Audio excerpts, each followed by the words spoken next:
แต่เฮาว่างความเชื่อในความจำในสัญญาเก่าๆในเรื่องเก่า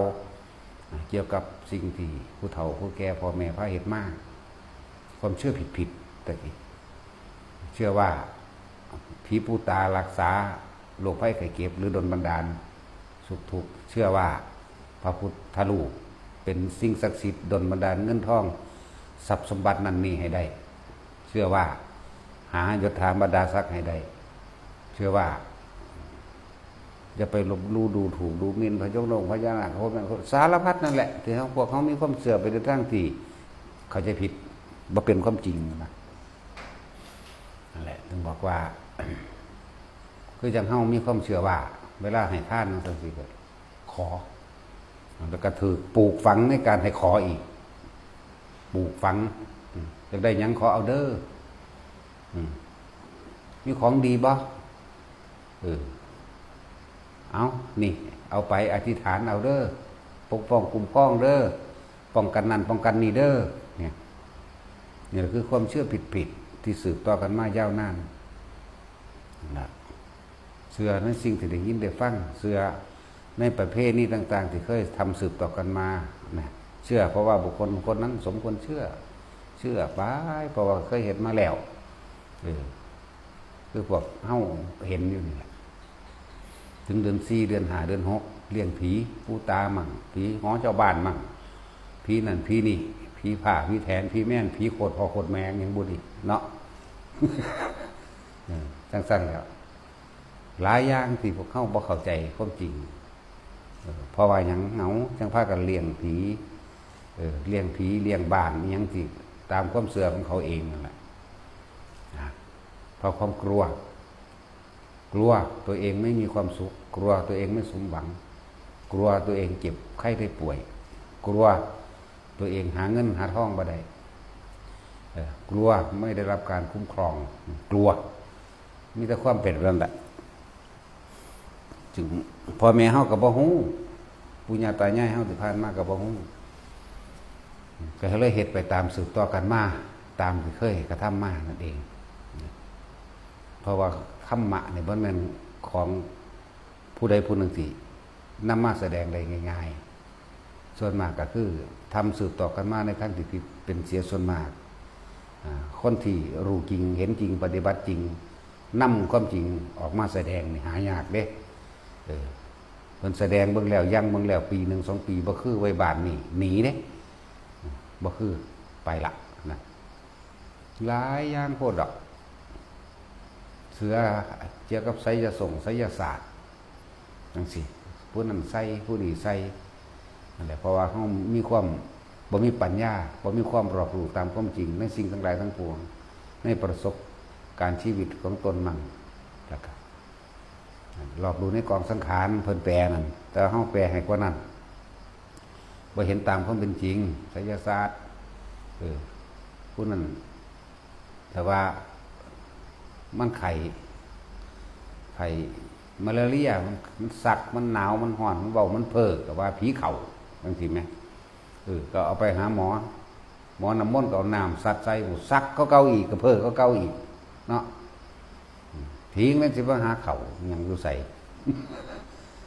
แต่เว้ามานี่มาเข้ากูเถินแล้วกูสิปนกินแมงให้เบิดนี่เนาะนั่นแล้วพอดีตัวมันอึดอาหารมากกูขัวผีกินออมใส่ผักใส่นั่นแหละ นั่นแหละคือความเชื่อ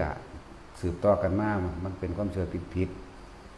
กว่าสิมาฟังสิ่งเหล่านี้ฟังธรรมฟังความที่เพิ่นอธิบายให้ฟังอย่างนี้กว่าสิเข้าใจมันต้านมาพอแห้งเด้ถ้าว่าขอว่าบ่ได้ก็ได้อยู่สั่นมันทังว่าเด้ก็ได้ต้องมึงไปซื้อเอาเองแต่ว่าถึกเลขก็เลยอยู่ซื้อมันนั่งขอเอาอยู่นี่ก็มันได้หลุดมั้ยและหลายอันหลายอย่างในการเลิกงามยามดีการขึ้นบ้านใหม่การออกบ้านไปหาขายของการออกบ้านไปทำงานเลิกงามยามดีในการแต่งงานจังซี่เนี่ยจังซั่นล่ะถ้ามันจริงมันอมตะมันเป็นบ่เสื่อมบ่สลายมันเลิกกันเฮ็ดหยังซั่นเพื่อก็หาเลิกดีเบิดตัวไปก็เลยเนาะเพื่อก็หาเลิกดีเบิดมันเลิกลายมันบ่เฮ็ดดอกจังซั่นแหละ ขึ้นบ้านไม่ยังสั่นจังซี่เฮือนเจ้าของแท้ๆยังเอาผู้อื่นมาพาขึ้นอยู่สันจังหวัดสัวซ้ำน้ำมะเขืออะไรก็เลยเนาะทำทาหาบนั่นหาบนี่พระเจ้าพากันมาทั้งได้โอ้ยมาขออยู่ขอพักขอเศร้าแต่งกันนะเอาอยู่นี่น้ำดีเขาอุดมสมบูรณ์หาบยังมาน้อหาบเงินหาบทองยืมเขาเด่น มันก็เป็นของสมมติป้ายเหตุไปเป็นอีกประเด็นนั่นแหละเพราะว่าอย่างก็เพราะว่ากลัวเพราะแต่ของบ่มีความสุขอย่างแต่ของบ่มีความสุขอย่างแต่ของบ่หาเงินหาทองโอ้ยสารพัดหน้าเต้าตั้งเสาเอกเสาโทเสาตีสัตวานั่นเสร็จแล้วเขียนนั่นเขียนนี่ใส่มีไส้มีหูกมีกีมีต้นย่อต้นคูนปลายใส่นั่นเสร็จแล้วอันพวกเขาเป็นรับจ้างก่อสร้างเขาก็นอนอยู่หันอยู่ดีบ้านแล้วอยู่เขานอนกินเขาอยู่หันนอนอยู่หันแต่ของเป็นผู้เอาเงินไปสั่งจ้างเขาได้แท้เวลาสิขึ้นอยู่กันไปขออันนั้นอันนี้กระจงกระจำผู้ติดต่อกับผีอยู่สัน มีเบิดนั่นแหละ เอาไปเทียบเอาเด้อเทียบตัวเองนั่นแหละในความเสื่อผิดแล้วก็ละทิมเบิดเด้จังสิเข้าใจใดถ้าบัดนั้นมันก็ฟังทำบ่เข้าใจดอกมันสิเอาตัวนั้นมาคัดง่างเอาตัวนี้มาคัดอันเพิ่นคือว่าเฮ็ดสั่นแต่ว่าบ่แม่นแบบสิเด้ก็สิมาเถียงกูเฮ็ดหยังก็เถียงเจ้าของตัวเนาะกูบ่ได้สนใจอินพรหมยมยักษ์ทางใดเด้แล้วถือไปเบิดพญานาคนั่นพญานาคนี่สิดลบันดาลทรัพย์สินเงินทองแต่ของขี่รถแล่นหาพบถึงสิดลบันดาลหาแม่มึงบอก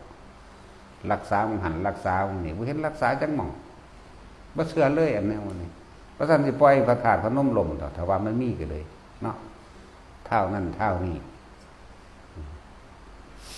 หาละก็จะปล่อยให้ลมตัว